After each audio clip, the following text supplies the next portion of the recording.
Hey creators, Aimon here, and this is where I explore my creative philosophies through video.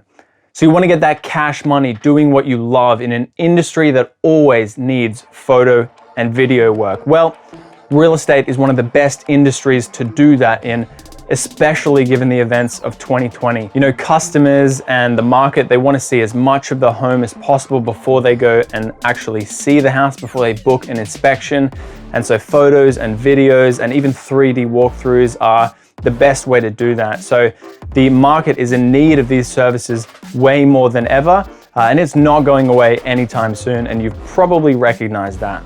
And they want to see the homes in way more detail than ever. So today we're going to go over 5 real estate video tips that you probably haven't heard before. Quick backstory, I've shot over 100 real estate videos in the last few months, and before I broke into the scene, probably much like you, I watched a lot of tutorials and videos on YouTube to kind of help me get the gist of it, help me get an understanding of what I was going into. And none of them really showed me exactly what I needed to hear in terms of the theory and mindset. So that's what we're going to get into today, because there's a lot of videos that cover a lot of different things, but hopefully you haven't heard any of these tips before. Let's get into it. So tip number 1 is shoot for the edit. So what is shooting for the edit? Well, it's essentially shooting the film before you get to the edit, before you even actually shoot it. And this has many advantages. I mean, firstly, it makes things way easier. It makes the whole production process much more efficient, okay? Because you actually know what you're looking for. And so you're gonna get on set and you're gonna only shoot what you need.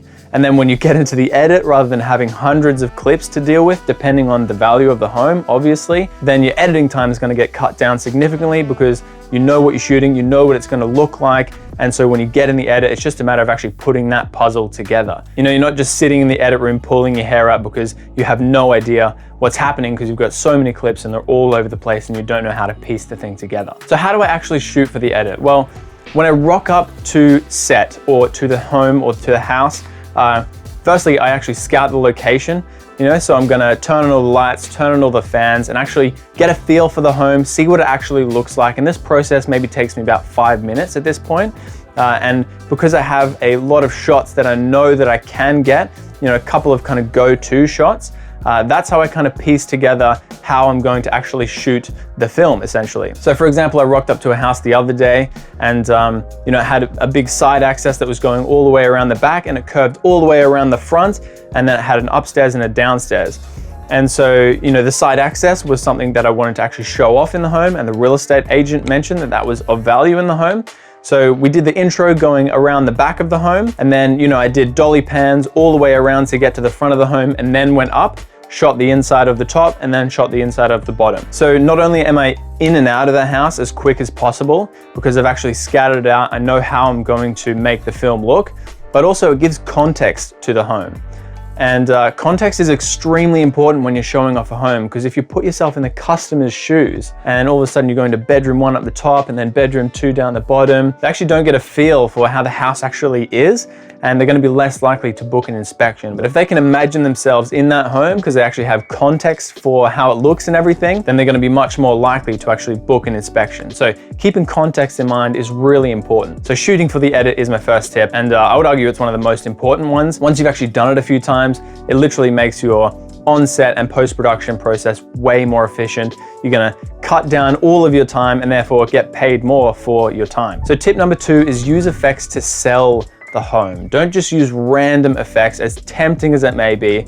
And look, I'm not pointing any fingers because I've done it many times in the past, okay? But you really have to use effects intentionally and always be thinking about how it will get the buyer to book an inspection. So think about yourself as a buyer, and you're watching a home and there's a little bit of a zoom through it. It makes you feel really cool, and you get to see a bit more of the context of the home without having to spend 5 minutes watching a video. So that really complements the video and the experience of the viewer, okay? But if every shot is a whoosh and has a crazy transition on it, and the speed ramps on everything, and again, no pointing fingers, I love doing speed ramps, as I'm sure you will see in some of the B-roll. But what I've learned is to really tone down the effects and only use them when really necessary. And that does a few things. It not only really highlights those effects when they are in there, because they're much more prominent rather than everything being an effect. But as I said, you know, the main goal of these things is to get people to actually book the inspection to see the house. And so the more times that happens, the more time the agent is going to be stoked on your work,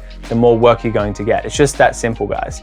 So look, I love using effects, and depending on the type of video, you can throw a bunch of effects in there. You know, if they've already sold the home and it's been sold off the market or something like that, then you can go a little bit crazy because you're not trying to sell the home, you're just trying to create a profile video for the agent. Now, a little sidebar, the reason I include this tip is because I see way too many media production companies just overdoing it on the effects, both in camera and in the edit, and it's just too quick. And I feel like, you know, the customer just wouldn't appreciate that. Well, they might see it on Instagram and go, yeah, that's cool. And a lot of media people might see it on Instagram and go, yeah, that's cool. You know, it's just a little bit too edgy for the actual intention of the video. You know, you can go crazy with it on some videos, but something to just keep in mind is that it's all about the customer. It's not about how cool you can make the video look, unfortunately. By all means, have a play around with it when you've already released the video. You can use that in your show reel or something, you know, but you know, make sure to talk to the agent and see what they're after, because they might be keen on a bunch of effects, or they might be keen to just keep it showing off the home and showcasing the home. So tip number 3 is have a system. And this kind of ties into all the other tips here, but it's really important to actually have a system in place, you know, a shot list, or you know exactly what shots you need for what different rooms, or if a room's a little bit bigger, or if a house is a little bit bigger, or depending on the price of the home or the location of the home, you know, you have a system. So when you arrive on set, you know exactly what you're shooting because you have a shot list, and that means that you are going to avoid anything random and get the shot that you need every single time. Now, this still does leave room for some creativity, but will just make your shoot a little bit more efficient and more effective, and it ensures that you won't miss anything. So after shooting all these videos, I've created a foolproof system for myself, which makes, shooting and editing much more efficient. So I know exactly what I'm doing on set. And I still get to have a lot of creative fun, but that means that I'm not going in and just, you know, mucking around and shooting. And that also shows to the agent that you're organized, you know exactly what you're doing. And whether you're working for yourself or you're working for a media company, they're going to respect you as a professional much more because you know what you're doing. And if they're like, oh yeah, I want to make the video look like this, then you can actually guide them to say that could look great. However, I think it's going to look better like this. And again, that's going to get the agent to actually respect you as the creative director of the video. And you know, that's not saying push back on them, but often, you know, agents, they get really excited and they have fantastic ideas, but it might not necessarily work for the video to show the full context, or it might not necessarily work to actually make the video look as good with your creative direction and with what you have in your mind to make the film look like. So by all means, you can integrate those ideas, but if you have a system in place, then you know nothing's going to go wrong. So the system I've created allows me to know exactly how many shots I need per room and per property, and how many drone shots I need, and the type of drone shots I need, and the type of shots that I need or could use depending on how I want to shoot the house, and what movements I might need. And it's proven to be very effective for me. Now, that's probably a whole video in itself. So if you want a video detailing that system, then just let me know in the comments, and by all means, I can jump on and make that video for you guys. So tip number 4, and this one is huge, shoot extra content for the agent. Now, whether it's an extra video, you know, a little bit of micro content, you know, whether it's 20 seconds or a minute, or just a couple of photos of them on set or on their phone or talking to the customer, this content is really going to help the agent raise their digital profile. And let me tell you, not a lot of other media companies are actually offering this as an additional service.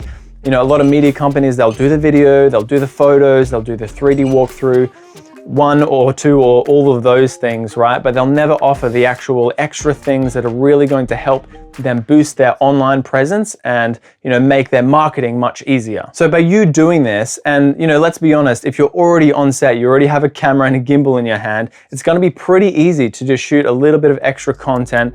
You know, ask the agent a couple of questions.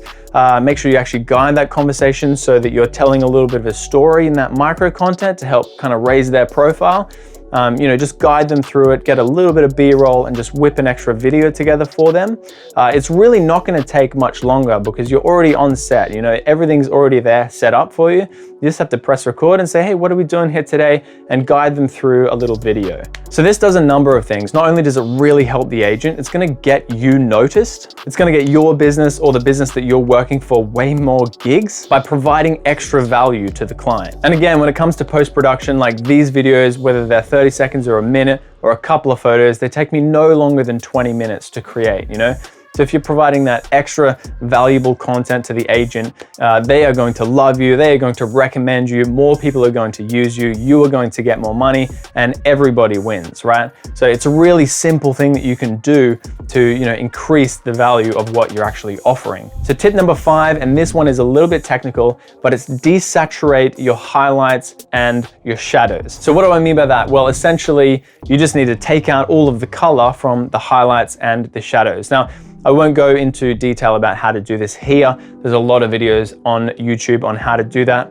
Or again, you can hit me up, I can make a video about that for you. But it's really simple. In whichever editing program that you were in, you just need to pop that curve on either side and take out some of the color from the shadows and the highlights. Now this just gives a much more natural look to the home. Now, depending on which kind of picture profile you're shooting on, whether it's S-Log2, it's gonna be pretty flat already. In which case you're going to have to push in a lot more saturation. But if it's a more flat profile and there's less dynamic range, then it's going to come straight out of camera quite saturated, right? And so when you put that into your editing program and you've color corrected and you've color graded, you'll be able to see a lot of the roofs and the walls and the ceiling, just a lot of things that don't really actually have much color in them, have a lot of color that's been pushed into them, whether it's in camera or through your color process. And honestly, this just makes things look quite tacky, whether it's a $500,000 home or a $3 million home. I found this to be very effective in just making the house look much more classy. And then you can kind of go crazy with the saturation in the mids, all of the plants and the water in the pool and things, you can make that really pop. You need to push that a little bit further, but everything else is quite controlled and it's not going to look too orange and tealy or whatever light you might have on there. No judgment, we all do it sometimes, okay? So yeah, that's tip number 5. Definitely try that, whether it's real estate video or any other video. I guarantee you it will increase the production quality of your video. Sweet, so that's it. That's my 5 tips that you probably haven't heard in real estate video. I hope you got some value out of this. Be sure to comment below which one resonated with you most or any that I've potentially left out. And subscribe because I might be dropping a few more of these videos because I have heaps of tips and tricks to increase the value of your real estate videos and make your real estate video game amazing so that you can get more bookings and make more money in this really lucrative industry. Thank you for watching, keep creating, and I will see you in the next video.